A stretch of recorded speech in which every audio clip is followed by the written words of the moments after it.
El rompeolas, dulce como la vida, salado como el mar. Estás paseando por el rompeolas. Lo que piensas y lo que haces te define. Y lo que escuchas también.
Bueno, pues vamos a continuar con el tema de la mañana.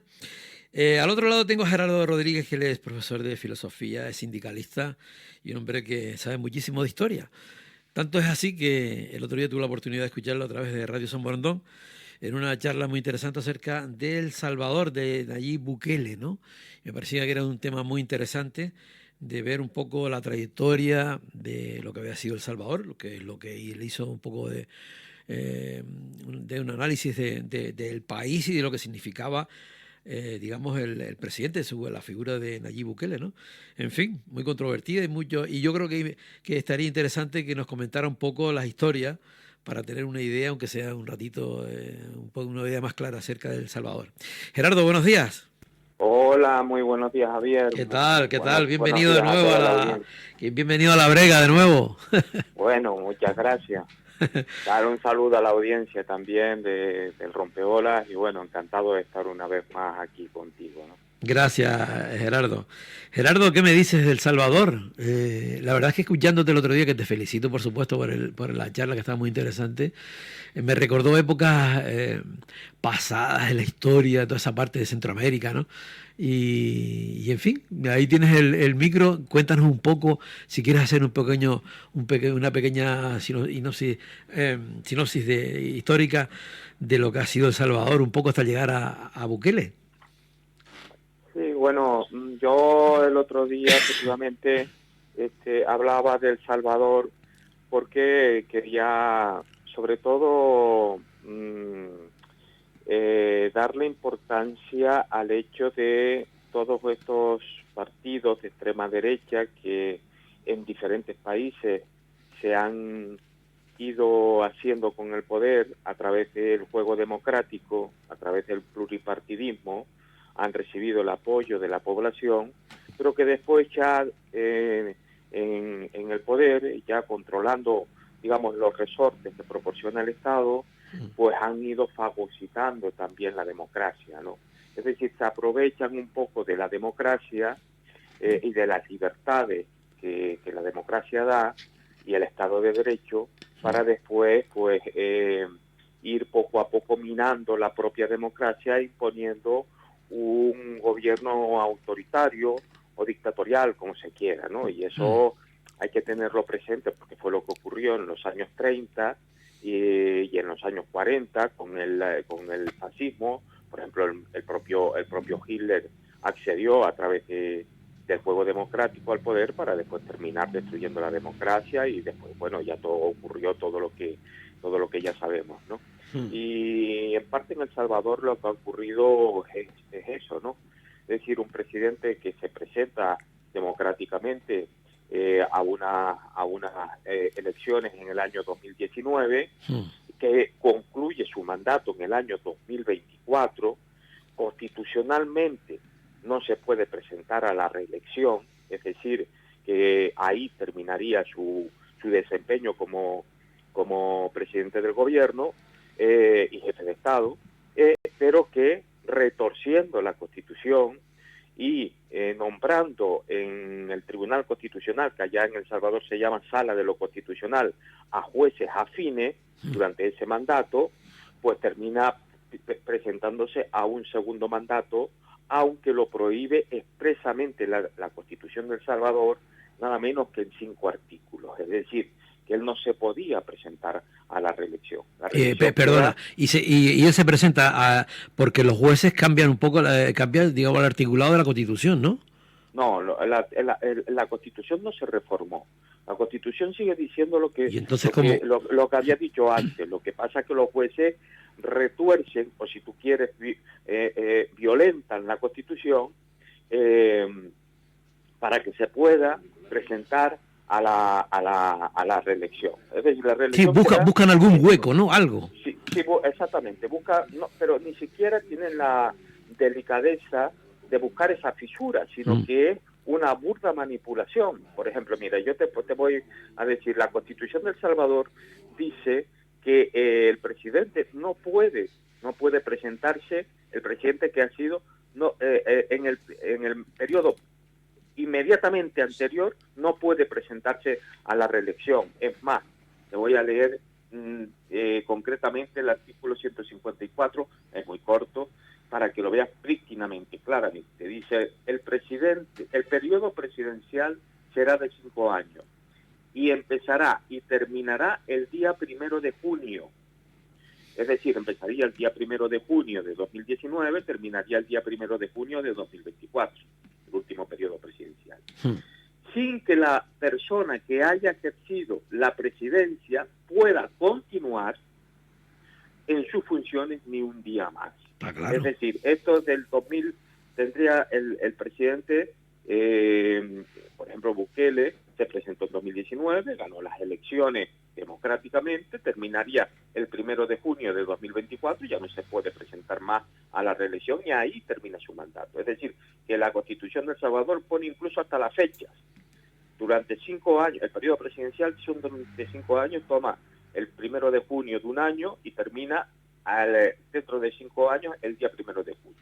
Bueno, pues eso lo retorcieron de tal manera los jueces, porque él destituyó a 5 jueces de la Sala de lo Constitucional y nombró a jueces afines a él para que pudieran presentarse a la reelección.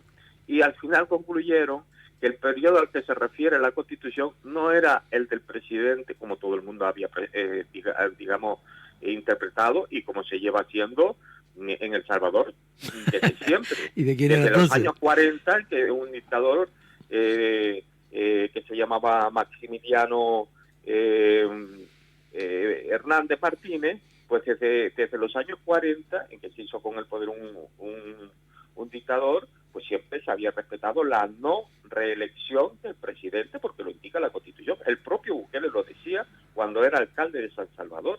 Es decir, antes de ser presidente, Bukele fue alcalde de San Salvador y antes de ser alcalde de San Salvador, de un pequeño municipio que se llama Nuevo Cucatlán. Bueno, pues lo decía abiertamente, no se puede presentar a la reelección, ¿no? Bueno, pues los jueces interpretan, para que él se pudiera presentar a este mandato que acaba de empezar en febrero, que se refiere al periodo inmediatamente anterior, se refiere al periodo, digamos, 2014-2019, al anterior a él. Es decir, que quien no se puede presentar es el anterior presidente al propio Bukele. Sí. Es decir, es una violación, pero flagrante de la Constitución, que se ha denunciado en múltiples artículos, ahí se pueden buscar, y que realmente, bueno... Pues, pero eso tan flagrante que estás comentando, en la prensa española, pues, y cuando se crean otros bulos o otras historias en otros países, pues que me parece que exagerado lo estás comentando, casi que no se ha tocado. No, exactamente, ha pasado absolutamente desapercibido. Hay algunos periódicos, sí, que lo recogen. Si tú vas a la fecha y lees, bueno, hay medios de comunicación que efectivamente lo recogen y hay noticias sobre ello, pero no hay una reacción de la comunidad internacional como lo hay con respecto a otros países. Es decir, no hay pronunciamiento de la Unión Europea, no hay pronunciamientos de la OEA, no hay pronunciamientos del Centro Carter, no hay pronunciamientos de la ONU, no hay pronunciamientos de los Y Estados entonces, Unidos. ¿cuál es el porqué? ¿Eh? El de siempre. Claro, este es de los nuestros, si hubiera sido porque aquí todo tiene que ver con la geoestrategia y cómo se alinean los diferentes países. Es decir, Venezuela es un país, en este caso, digamos, con muchísimos reservas de petróleo, de gas, de oro, en fin, tiene es un país rico en materias primas. El Salvador no, es exportador de café, no tiene mayor trascendencia, es un país pequeño, pero bueno, si vamos a velar porque se cumplan los procedimientos democráticos, no tenemos que hacer excepciones, tenemos que denunciar lo que pasan unos y lo que pasan otros. Pero es como todo, ¿no? Es decir, en Arabia Saudí, de Arabia Saudí prácticamente que no se habla o se habla poco cuando es una dictadura tremenda donde la mitad de la población, que son las mujeres, quedan excluidas prácticamente que de la vida pública, o cuando se cometen asesinatos como el de aquel periodista que entró en el consulado de Estambul, de Arabia Saudí, y lo cogieron, lo mataron, lo descuartizaron, bueno, y durante un tiempo se condenó y tal, pero al cabo de cierto tiempo, pues hasta el presidente Biden viajó a Arabia Saudí y estrechó la mano del supuesto autor intelectual de aquel asesinato del periodista Khashoggi, es decir, que el príncipe Mohammed bin Salman o el propio rey emérito de España. En fin, que aquí, como siempre, hay un doble rasero para medir en la comunidad internacional en función de que sean amigos o digamos, o se consideren adversarios porque se alinean pues con China o con otros países, ¿no?, que no son bien percibidos, ¿no? Lo que yo quiero decir es que la elección de Bukele fue una elección que no se debió haber llevado a cabo, la reelección, ¿no?, porque lo explicita la propia Constitución de El Salvador. Pero hay más cosas. Y él, perdona, y a esa reelección que tú dices, bueno, que está claro que no se podía presentar, No, ¿qué porcentaje saca él? ¿Tiene una mayoría absoluta? ¿Cómo fueron? ¿Realmente fue seguido por el pueblo? ¿Cómo fue el tema? Sí, bueno, en la noche electoral hay un apagón informativo. Hay también eso que en otros países se llama un hackeo.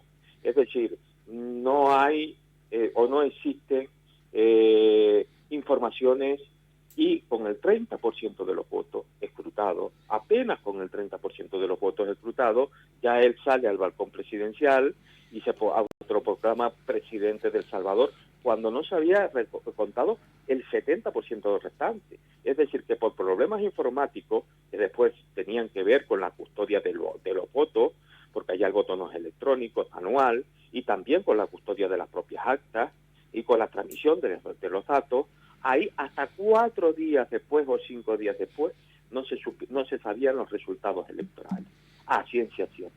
Y con el 30% de los votos, él ya se autoproclama presidente de El Salvador en la Plaza Gerardo Barrios, que está frente al Palacio Presidencial. En definitiva, hubo una serie también de irregularidades la propia noche electoral, a tal punto de que la oposición denunció fraude y pidió que se repitieran las elecciones, porque en definitiva no confiaban en que los datos fueran exactamente lo que se dijeron. Sí. Los propios datos que daba el Tribunal Electoral no cuadraban con el padrón existente en El Salvador. Es decir, que la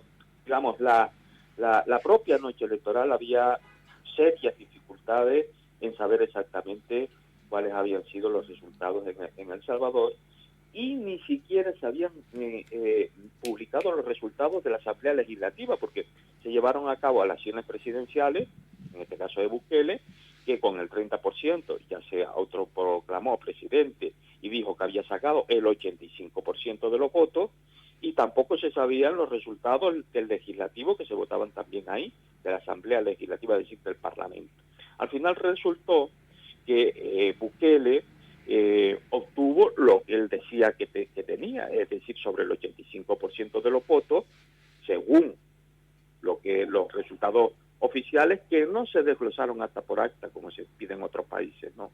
Y la Asamblea Legislativa obtuvo su partido Nuevas Ideas prácticamente que una mayoría aplastante, no te voy a decir ni siquiera absoluta, aplastante. Es decir, que salvo 2 diputados del ultraderechista Partido Arena, que en realidad pues son afines, y de otros partidos que el propio sistema crea para dar apariencia de democracia, que sacó también 2 diputados para dar apariencia de juego democrático, de que hay oposición, se crea por parte del propio Estado partidos, digamos, paja o partidos marionetas, pues salvo esos 4 diputados que podemos decir que no es de Nuevas Ideas, el resto es del partido de Bukele. Es decir, que en este momento Bukele se encuentra con que en sus manos tiene el poder ejecutivo, que es él y sus ministros, el poder legislativo, porque tiene la mayoría aplastante de la Asamblea Nacional Nuevas Ideas, ¿no? Con casi el 90% de sus diputados, ¿no? Y el Poder Judicial, porque destituyó a 5 jueces que le resultaban incómodos, que resultaban, digamos, que no estaban de acuerdo con la interpretación de la justicia que él hacía. Todo esto viene dado también porque él, en principio, intentó a todas estas negociar con las maras, con las pandillas que se habían adueñado desde hace muchos años del Salvador, que extorsionaban a la población del Salvador, pero no, digamos, esas negociaciones a él no le conviene que se publiquen, que se sepan. Bueno, pues los jueces estaban investigando toda esa serie de negociaciones y los destituyó y nombró a jueces afines. En definitiva, tiene el poder judicial, el poder legislativo, el poder ejecutivo, ¿no? Y tiene la prensa, porque la prensa es como un cuarto poder, como se suele decir, también prácticamente que a su servicio, porque en definitiva la prensa libre aquí no hay. Hay solamente un periódico digital que es verdaderamente opositor y que funciona como oposición y que se tiene que editar desde Costa Rica y no desde dentro del Salvador, que se llama El Faro. Entonces, bueno, pues prácticamente que controla todos los resortes del poder en El Salvador. O sea, que digamos que son casi que los 4, ¿no? Mira, una cosa, porque el tiempo se nos va y el tiempo se nos va y no quiero que se me quede atrás. Lo que nos viene en las redes sociales a todos es el tema de la actuación, bueno, muchas actuaciones de Bukele, pero sobre todo el tema de los pandilleros, ¿no? ¿Qué se esconde detrás de todo el tema? Que vemos, en fin, que todo el mundo sabe, si no sabe lo de los pandilleros, que vemos esas imágenes, ¿no? De la gente de preso, pues en fin, rasurado con el pelo pelado, todos juntos, encadenados, en fin, todo ese tipo de cosas. Bueno, las pandillas en El Salvador se crean porque durante de 12 años, de 1980 a 1992 hay una guerra civil, digamos, muy dura, muy fuerte y que todavía está en la conciencia del pueblo salvadoreño, entre el ejército regular y los paramilitares por un lado, apoyados por los Estados Unidos, y el Frente Farabundo Martí de Liberación Nacional por el otro, apoyado por Cuba, por la Unión Soviética en su momento, en definitiva, pues lo que había en muchos países de América Latina, es decir, una guerra entre el ejército regular, normalmente con una dictadura militar detrás, y las guerrillas, digamos, de corte izquierdista, ¿no? Bueno, esa guerra civil es una guerra civil muy sangrienta y se van al exilio miles de jóvenes salvadoreños. Cuando la guerra civil termina con los acuerdos de Chapultepec en el año 92, con la firma de los acuerdos, mediante los cuales se crea una comisión de la verdad para que investigue lo ocurrido durante esa guerra civil, se depura el ejército y se recorta también sus efectivos y se desarma la guerrilla y se integra dentro del régimen democrático, de la democracia incipiente que en ese momento empieza. Bueno, pues en ese momento miles de salvadoreños, de jóvenes, se encuentran en Estados Unidos porque habían huido de la guerra civil y de la violencia, pero ya se integran en Estados Unidos, sobre todo en California, en Los Ángeles concretamente, en la cultura de las pandillas que hay en Los Ángeles. En esa cultura que en Los Ángeles tiene una tradición muy arraigada y que también estaban integradas por latinos, pero también por gentes nativas de los propios Estados Unidos, ¿no? Bueno, ahí se crean las dos pandillas fundamentales o las dos maras fundamentales que después van a extorsionar o van a, digamos, a ser protagonistas de la vida negativamente de la vida del Salvador, que es la Mara Salvatrucha y la Barrio 18. Entonces, cuando se firman los acuerdos... Entonces, perdón, entonces las maras son como esa pandilla, ¿no? Sí, son pandilleros, digamos, son grupos criminales. ¿Ah? La Mara Salvatrucha y la Barrio 18 fundamentalmente, hay otras, pero esas son, digamos, las más importantes. Entonces, cuando el gobierno de los Estados Unidos ya ve que en El Salvador, digamos, comienza la democracia, el juego pluripartidista a partir del año 92, y que ellos también tienen allí problemas con digamos, con estos jóvenes, los deportan otra vez todo a El Salvador, ¿no? Y los deportan prácticamente que sin informar al gobierno que estaba en ese momento en El Salvador. Es decir, los cogen en vuelo y los devuelven a El Salvador y allí los sueltan, ¿no? Estados Unidos. Bueno, pues allí en El Salvador entonces mimetizan las propias grupos pandilleros de los Estados Unidos y se crean allí grupos, maras, pandillas, muy jerarquizadas y también muy numerosas, de que al final van poco a poco alimentándose de los jóvenes que allí están en exclusión social. Es decir, que El Salvador, que tenía unas instituciones muy débiles y una sociedad civil también con muchísimos problemas, sobre todo de exclusión social, de pobreza, de miseria, los jóvenes de El Salvador se van integrando y van reforzando esas pandillas como modo de vida. Los van captando desde que son muy jóvenes, sobre todo aquellos que están en las calles, que no tienen, digamos, dónde vivir, digamos que no tienen protección familiar, y poco a poco los van integrando en las pandillas, y esas pandillas al final logran casi que controlar buena parte de la vida de El Salvador y extorsionar a los comerciantes, a los pequeños propietarios de digamos, de algunos negocios, incluso de pequeños puestos callejeros, que allí hay mucho, ¿no? De comercio ambulante, etcétera, etcétera, ¿no? Y se adueñan prácticamente de tal manera que El Salvador, después de la guerra civil, vive otra época violenta, muy violenta, con estas maras, con estas pandillas, con estas que se enfrentan después entre ellos por el poder y por el territorio, y que, bueno, pues resulta muy difícil vivir de tal manera que los propios salvadoreños tienen un miedo extraordinario a estas personas, ¿no? A estas bandas, a estas pandillas, ¿no? Los diferentes gobiernos intentaron, porque eran muy poderosas, negociar con ellos de tal manera que a través de determinadas prestaciones, o sea, de determinados beneficios, ellos bajaran el nivel de extorsión, de asesinatos, de muertes, etcétera, que causaban entre la población, pero en definitiva se encontraban prácticamente en la impunidad.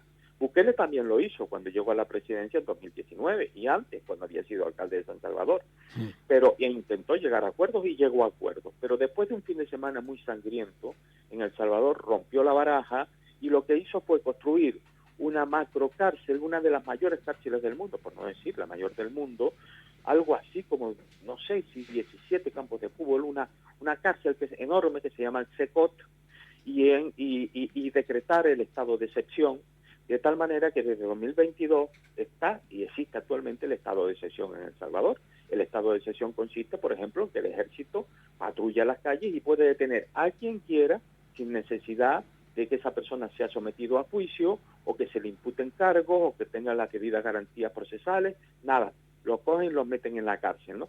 Y así cogió... ¿Pero sin juicio y sin nada o qué? Sí, sin juicio y sin nada, ¿no? El estado de excepción lo permite, ¿no? Ahora se están haciendo juicios, pero los juicios que se hacen ahora, una vez que todos los pandilleros están dentro del SECOT, esta cárcel dedicada o destinada específicamente a las pandillas, se hacen juicios, pero no juicios individuales como tienen que ser, sino juicios hasta cierto punto colectivos, de 10, de 12, de 14. En definitiva, hay muchos inocentes que los han metido ahí sin haber sido pandilleros en su vida. Y hay muchas madres llorando por esos hijos y pidiendo por favor que saquen a su hijo porque nunca había sido pandillero. Pero bueno, retrotrayéndonos a lo que perdona, ¿y los tienen ahí siempre, un tiempo, o cómo es el tema? No, prácticamente los tienen ahí indefinidamente. Además, el ministro del Interior, de apellido Villatoro, que es un duro del régimen, en las declaraciones están escalofríos. Dicen que ellos los van a dejar ahí posiblemente hasta que se mueran. Además, en unas condiciones crueles, inhumanas, muy degradantes, bueno, unas condiciones que no tienen vamos, que no pueden ser homologables a como tiene que ser una cárcel o una prisión, ¿eh? Verdaderamente, digamos, muy difícil, muy duro ver las imágenes, ¿no? Pero bueno, los tienen ahí prácticamente sin juicios ninguno, y cogieron, eso sí, se estructuraron todas esas pandillas, los tienen metidos ahí, son casi 70.000 personas. La población carcelaria de El Salvador es la más alta considerablemente de toda América y una de las primeras del mundo. No sé si habrá algún país que supere en términos digamos comparativos, relativas a la población que tiene El Salvador, un porcentaje de presos tan alto, ¿no? Casi, bueno, cerca de 70.000-80.000 personas, ¿no? Bueno, y los han metido ahí, ¿no? Los tienen ahí.